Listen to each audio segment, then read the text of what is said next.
अनुप्रयोग से अर्थ यही है कि एक बच्चा जो उसको समझ आ चुका है, उस समझ की वो किसी जानी पहचानी परिस्थिति में या किसी नई परिस्थिति में वो उस अवधारणा का उपयोग कर पा रहा है। तो ऐसी जो चीज है, इसको हम लोग उसको अनुप्रयोग करना, इसको हम लोग अनुप्रयोग की बात इसमें ला सकते हैं। इस प्रकार के जो प्रश्न हैं हम लोग एक एक करके यहाँ पर अभी देखेंगे, अभी एक एक स्तर। इसी प्रकार से जो विश्लेषण है, विश्लेषण करने में जैसे आप लोगों ने देखा भी होगा, कई बार ये कहा जाता है कि भाई किसी एक जो डिफिकल्ट जो कॉन्सेप्ट होता है या जो कोई जटिल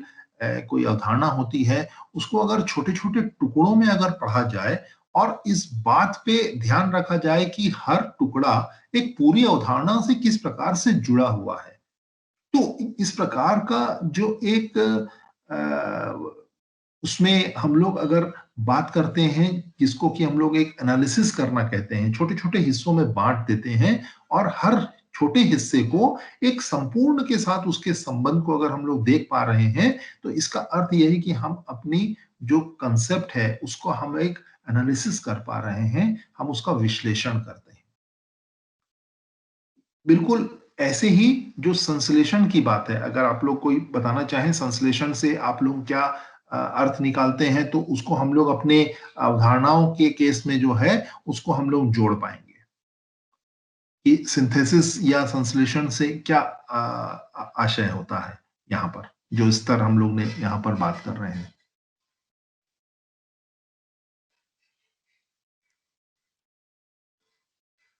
सर संश्लेषण जी यानी सिंथेसिस, इसमें अपन क्या कर सकते हैं कि जो अपने इससे पढ़ के या जो अपने इसमें किया है उससे जी हम आगे अपना प्लान जनरेट कर सकते हैं, प्लान बना सकते जी हैं कि अब हमें क्या करना चाहिए, क्या है मतलब हमने जो किया वो किस पर्पस से किया है, क्या इसका जी पर्पस है, क्या इसका प्लान है, और वो हम जी कर सकते हैं। Okay okay. तो यहाँ पर बिल्कुल जो गुप्ता जी कह रहे हैं, जो विश्लेषण हमने कर लिया, अगर हमने अलग अलग एक अवधारणा को अलग अलग हिस्सों में बांट करके उस एक एक टुकड़े का पूरी अवधारणा के साथ में अर्थ जो है समझ लिया, उसके साथ कनेक्ट कर लिया, अब इसके बाद में हम वापस उस टुकड़ों को जोड़ करके हम एक नए ज्ञान का निर्माण हम लोग यहाँ पर कर पाते हैं। ये जो प्रोसेस है, ये बहुत इंपॉर्टेंट है। और यहां पर बच्चे का जो एक एक्सपीरियंस होता है या बच्चे का जो पूर्व ज्ञान होता है, वो यहाँ पर बहुत ज्यादा काम करता है। बच्चा अगर किसी इन जो टुकड़े हम लोगों ने जिसमें किए थे, एनालिसिस जो हम लोगों ने किया था, उन चीजों को अपने पूर्व ज्ञान से उस अवधारणा की समझ के साथ जोड़ देता है, तो अंत में वो उन टुकड़ों को वापस जोड़ करके एक नए ज्ञान का निर्माण कर लेता है, जिसको हम लोग कहते हैं नए ज्ञान का निर्माण, जो अपन शब्द यूज करते हैं कई बार, वो यही चीज होती है। और जब एक बार नया ज्ञान का निर्माण हो जाता है, इसका मतलब यह है कि बच्चे का अब जो कहना चाहिए उसका जो एक इफेक्टिव एरिया है उसकी सोच का, वो बढ़ गया। और लेकिन इसमें जो ये जो प्रक्रियाएं जो हम लोगों ने देखी कि अर्थ समझना, उसका उपयोग करना, उसका विश्लेषण करना और फिर संश्लेषण करना, ये जो नए ज्ञान का जो निर्माण हुआ है, वो इस सारी प्रक्रियाओं से होकर के गुजरता है।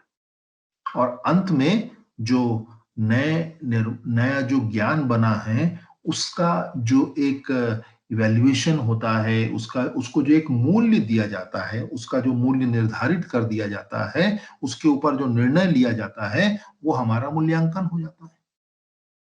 हम जब उसकी कोई टेस्टिंग करते हैं किसी भी रूप में, तो उसका एक मूल्यांकन होता है और एक मूल्य जो है उस नए ज्ञान को जो है वो दे दिया जाता है। तो ये जो 6 स्तर हैं, ये बिल्कुल जो 1956 में ब्लूम टेक्सोनॉमी आई थी, उस समय ये जो थे, इनके ऊपर में काफी बातचीत हुई। और आप ये इस बात को देखेंगे कि इसका जो मेन उद्देश्य था पहले का, वो असेसमेंट से रिलेटेड था, लेकिन इसका इतना ज्यादा यूज कक्षाओं में बढ़ा कि क्लासरूम के अंदर टीचिंग में इसका उपयोग होने लगा, इसके बाद करिकुलम डेवलपमेंट में इसका उपयोग होने लगा। तो ये काफी इसने हद तक शिक्षा व्यवस्था को प्रभावित किया। लेकिन आप इसमें एक छोटा-सा और बदलाव हुआ जब 1999 में ब्लूम के ही एक शिष्य थे एंडरसन, उन्होंने फिर से इसको एक बार रिविजिट किया और देखा कि यहाँ पर कुछ चीज़ों में कुछ जो शब्दावली है, उन शब्दावली में उनको कुछ जो था थोड़ा-सा कॉन्ट्रडिक्शन लगा, कुछ उसमें लगा कि सुधार की आवश्यकता है। तब उन्होंने फ फिर से उसको रिवाइज़ किया और एक संशोधित ब्लूम की टैक्सोनॉमी या ब्लूम का वर्गीकरण जो है, वो उन्होंने रिलीज़ किया। उसका नाम उन्होंने संशोधित ब्लूम टैक्सोनॉमी रखा या रिवाइज्ड ब्लूम टैक्सोनॉमी रखा। उन्होंने एक बहुत इम्पोर्टेंट काम किया था कि जो शुरू में जो हम लोगों ने अभी 6 बातें की, 6 स्तर की बात की, ज्ञान, समझ, अनुप्रयोग, विश्लेषण, संश्लेषण, मूल्यांकन, ये सब नाउन थे, ये संज्ञाएँ थीं। उन्होंने इन संज्ञाओं को वर्ब में चेंज किया, क्रियाओं में चेंज किया और उन्होंने नए नाम दिए स्मरण, रिमेंबरिंग, समझना, अंडरस्टैंडिंग, लागू करना या अनुप्रयोग करना, अप्लाइंग, उसके बाद में विश्लेषण करना, एनालाइजिंग, मूल्यांकन करना और इवेल्युएटिंग, लास्ट में सृजन करना या निर्माण करना, क्रिएटिंग। उन्होंने जो ओरिजिनल जो हमारी ब्लूम टैक्सोनॉमी का जो 6वां स्तर था मूल्यांकन, यहाँ उन्होंने उसको 5वें स्तर पे रखा और 6वें स्तर पर जो है उन्होंने नया नामकरण किया, क्रिएटिंग।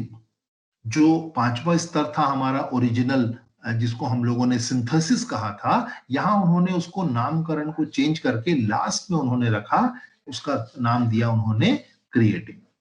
और बाकी अगर आप देखें कि अगर जो पहला जो स्तर था रिमेंबरिंग वाला, जो रिमेंबरिंग जो उन्होंने नया नाम दिया, यहाँ पर वही चीजें थी जो पहले वहां नॉलेज की बात हम लोग कर रहे थे। उसका उन्होंने नाम दे करके थोड़ा सा उसको कहना चाहिए ज्यादा सटीकता उन्होंने दे दी कि भाई अ, स्मरण के आधार पर या जानकारी के आधार पर जो है वो चीजों को जो है बच्चा बता पाता है या जो चीज आप प्रश्न पूछ रहे हैं उसके दिमाग में कहीं पर थी तो उसने उसको रिकॉल किया और उसका उत्तर दे दिया। उसमें कहीं उसको कुछ ज्यादा सोचने की जरूरत नहीं पड़ी। लेकिन जब स्वयं का अर्थ बनाने की जब बात आती है, जब तक वो स्वयं का अर्थ नहीं बना पाएगा बच्चा, तब तक वो शैक्षिक सामग्री को समझ नहीं पाएगा। और अप्लाई करना वही बात हो गई कि जब समझ गया है तो नई परिस्थिति में उसका यूज करना, एप्लीकेशन हुआ। विश्लेषण करने में छोटे-छोटे हिस्सों में तोड़ करके उसको बड़ी अवधारणा के साथ जोड़ना और उसके अर्थ को समझना। और इसके बाद में मूल्यांकन करना, जांच करना कि भई मैं कितना समझ पाया हूँ, मुझे कितना समझ आया। और अगर वो जांच में सही पाता है अपने आप को कि हाँ, मैंने इन चीज़ों को सही समझा है, तो एक नए ज्ञान का निर्माण होता है, जिसको कि हम लोग सृजन करना या रचना करना कहते हैं। तो चीज़ें उसी रूप में थी, लेकिन पहले वो संज्ञा के रूप में थी, अब यहाँ पर वो प्रक्रिया के रूप में आ गई। देखिए, ये प्रक्रिया है क्योंकि कक्षा के अंदर में जो कुछ भी हो रहा है, वो प्रक्रिया के फॉर्म में हो रहा है, प्रोसेस के फॉर्म में हो रहा है। ठीक है? तो ये एक मेजर जो शिफ्ट था कि नाउन से वर्ब में कन्वर्ट किया गया और दूसरा जो मेजर था कि जो 5वें और 6वें नंबर पे जो हमारे